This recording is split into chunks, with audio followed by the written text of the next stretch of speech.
जैसे ही बतूल आशिर को मनाहिल के करीब तर होता देखती है, दिन ब दिन मनाहिल और आशिर के दरमियान मजीद मोहब्बत पैदा होती देखती है, तो आशिर की वालदा से आकर कहने लगती है कि अगर आंटी आप अपनी जिद छोड़ दें, अना छोड़ दें, तो आप मुझे बेकदरी से बचा सकती हैं, मजीद मेरी बेकदरी ना होने तो सरवत बेगम पहले तो बतूल की ये सारी बातें गौर तवज्जो से सुनने लगती है। फिर जैसे ही बतूल अपनी बात कंप्लीट कर लेती है तो सरवत बेगम एकदम परेशानी के आलम से निकल कर कहने लगती है कि बेटा,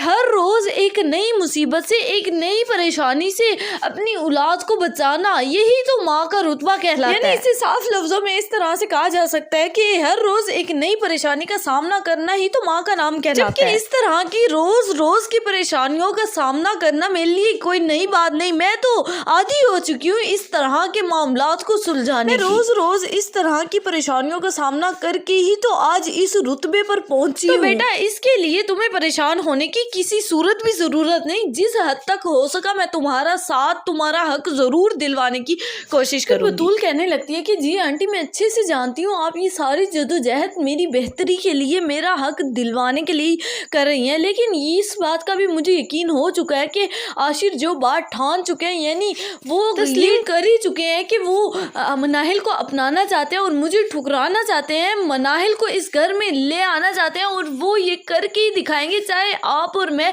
जितनी ही कोशिशें कर लें। दूसरी तरफ जैसे ही आशिर और कशान की मुलाकात होती है तो आशिर कशान से कहने लगता है कि देखो, मुझे सिर्फ तुमसे एक हेल्प चाहिए, एक मदद चाहिए, तुम जग्गू की जान लेने के लिए जिस तरह भी हेल्प कर सकते हो मेरी, मुझे इसी हेल्प की जरूरत है। रकम तुम मुझसे लेना चाहो ये काम करने के लिए, मैं तुम्हें उतनी ही रकम देने के लिए तैयार हूँ, तुम्हारे मुंह मांगी कीमत दूंगा तुम्हें, बस मेरा ये एक काम कर दो। सो व्यूअर्स, आपका क्या ख्याल है कि कशान आशिर की बात मान लेगा और जग्गू की जान लेने के लिए तैयार हो जाएगा? कीमती राय से आगाह करना मत भूलिएगा नीचे कमेंट सेक्शन में।